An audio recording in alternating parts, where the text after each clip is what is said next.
Ove! Idiot! Hunden ska sluta pinka på våra plattor. Lyssna inte på den elaka gubben, prins. Ser mer ut som en vinterkänga med ögon. Vi har fått så kallt inomhus. Kan inte du titta på det?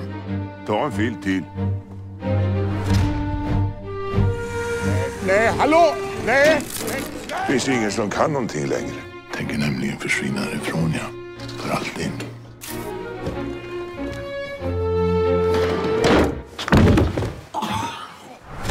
Det är inte så lätt att ta livet av sig som man tror.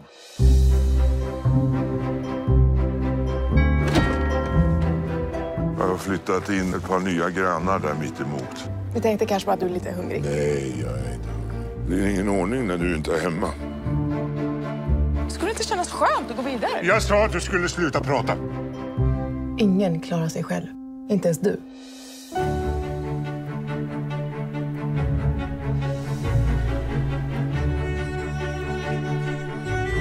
Saknar dig.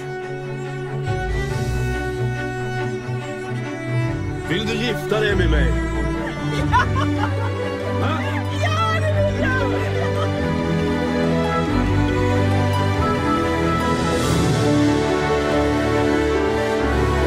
Jag vill att du ska veta hur allting hänger ihop. Precis allting. Antingen dör vi, eller så lever vi.